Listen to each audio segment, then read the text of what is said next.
జిల్లా కాంగ్రెస్ కమిటీ అధ్యక్షులు గజ్వేల్ మాజీ ఎమ్మెల్యే తూంకుంట నర్సారెడ్డి కార్యకర్తల సమావేశంలో మాట్లాడిన మాటలను ఎడిట్ చేసి వైరల్ చేయడం సిగ్గుచేటని, దమ్ముంటే ఆయన మాట్లాడిన పూర్తి వీడియోను ప్రజల ముందు ఉంచాలని గజ్వేల్ వ్యవసాయ market committee vice chairman Sardar Khan demand చేశారు.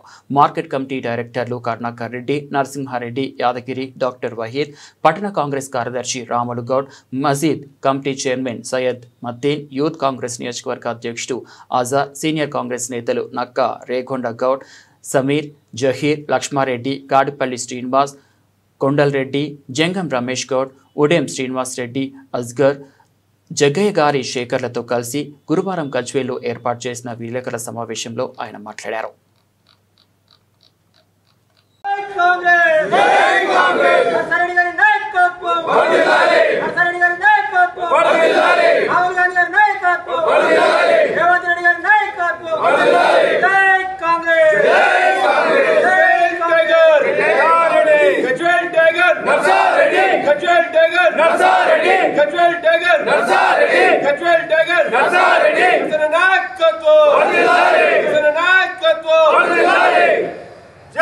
నిన్న మా గజ్వేల్ మున్సిపల్ కాంగ్రెస్ కార్యకర్తల విస్తృత స్థాయి సమావేశం జరిగింది.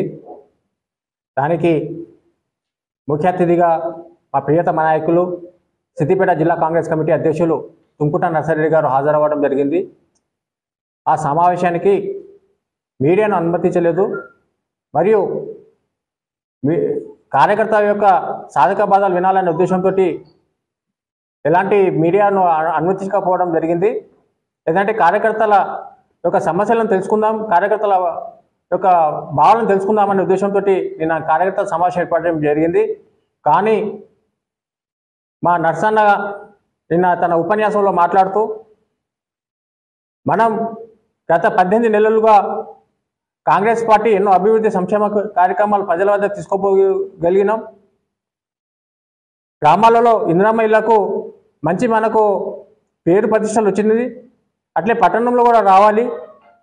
దాన్ని ఉద్దేశించి రేపు మీ రాబోయే ఎన్నికల్లో కార్యకర్తలు అంటే నిలబడే అభ్యర్థులు ఏమైనా హామీలు ఇవ్వాలనుకుంటే హామీలు ఇవ్వండి. ఆ హామీలు నెరవేర్చడానికి మనకి ఇక 3 సంవత్సరాలు అధికారంలో ఉంటాం. మన ఇన్ఛార్జ్ మంత్రి వర్యులు డాక్టర్ గడ్డం వివేక్ స్వామి గారు ప్రజల వద్ద నుండి వచ్చిన నాయకుడు, ప్రజా సమస్యలు తీసుకున్న నాయకుడు. ఆయన ద్వారా మనం అన్ని సమస్యలు పరిష్కరించగలుగుతాం.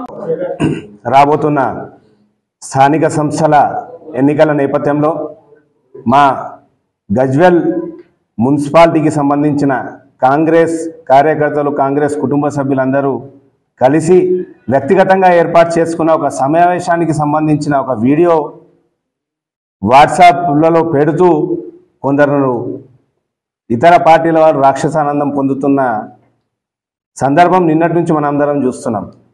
ఆ వీడియోతో పాటు ఒక మెసేజ్ని వీళ్ళు బాగా సర్క్యులేట్ చేస్తారు. ఏంటి అంటే కాంగ్రెస్ పార్టీ అబద్ధాల పార్టీ, 60 అబద్ధాలు ఆడి అధికారంలోకి వచ్చింది, అబద్ధాల మీద అధికారం మెల్లదీస్తుంది అని చెప్పేసి ఒక మెసేజ్ కూడా సర్క్యులేట్ చేస్తున్నారు.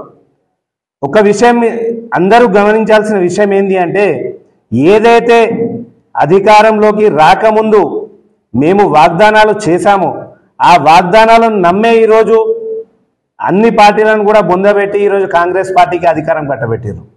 కాంగ్రెస్ పార్టీకి అధికారం కట్టబెట్టిన తర్వాత మేము ఏదైతే ఎన్నికల్లో హామీ ఇచ్చినట్టుగానే నిరుపేదలకు 200 యూనిట్ల వరకు ఫ్రీ కరెంటే కావచ్చు, నిరుపేదలకు కార్పొరేట్ వైద్యాన్ని దూరం చేసే విధంగా, ఆరోగ్యశ్రీని నిర్వీర్యపరిచే విధంగా గత ప్రభుత్వాలు తీసుకొచ్చిన సంస్కరణను అన్నింటినీ తొక్కిపెడుతూ మళ్ళీ పేదలను కార్పొరేట్ వైద్యం దిశగా తీసుకువెళ్లే విధంగా ఆరోగ్యశ్రీని 10 లక్షల రూపాయల పరిమితి పెంచినదే కావచ్చు, లేకపోతే దాదాపు 12 సంవత్సరాలుగా రేషన్ కార్డుల గురించి వెయిట్ చేసి చేసి విసిగిపోయిన ప్రజలకు తిరిగి కాంగ్రెస్ పార్టీ ఒక ఆశాకిరణంలా ముందుకు వచ్చి అధికారంలో వచ్చి వాళ్లకు కొత్త రేషన్ కార్డులు ఇవ్వడమే కావచ్చు, లేకపోతే ఏదైతే మహిళలకు నిత్యావసరమైన గ్యాస్ సిలిండర్ని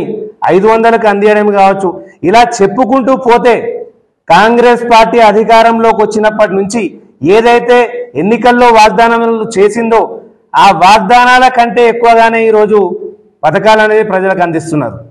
వాస్తవానికి చెప్పాలంటే అబద్ధాల మీద పురుడుకు పోసుకున్న పార్టీ ఏదైనా ఉంది అంటే అది టీఆర్ఎస్ పార్టీ. ఆ రోజు విద్యార్థుల బలిదానాలను వాడుకొని అధికారంలోకి వచ్చి జరిగిన కార్యకర్తల సమావేశంలో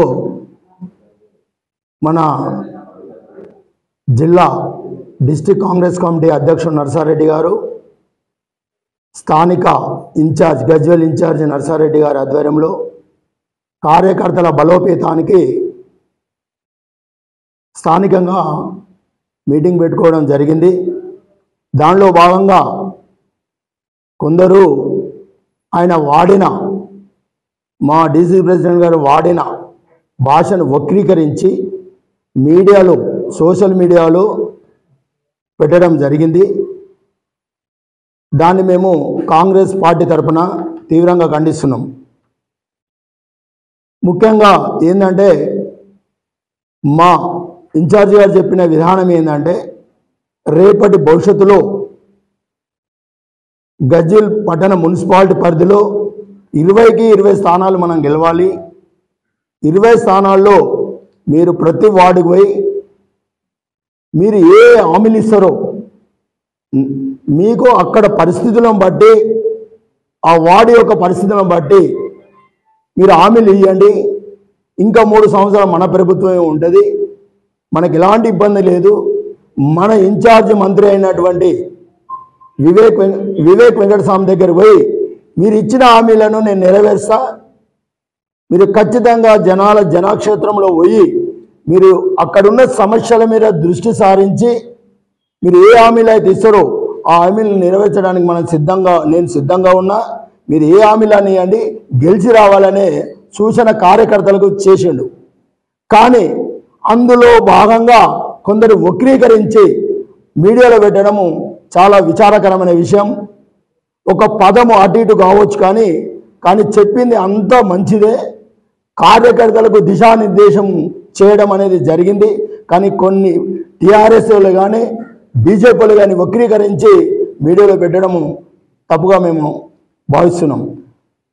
ఈ విధంగా మీరు ఇచ్చిన హామీలు కానీ మీరు మాట్లాడిన భాషలు కూడా మేము చాలా వీడియోలు పెట్టదలుచుకున్నాం. ఇప్పటి నుంచి అదే పోరాటంలో మేము ఉంటాం. మీరు ఏమనుకుంటారంటే ఏదో ఒకటి తీసి సోషల్ మీడియాలో పెట్టడం మీకు పెద్ద జోక్ లాగా అయింది. ఇంతకుముందు కూడా సోషల్ మీడియాలో మీరు ఏం పెట్టి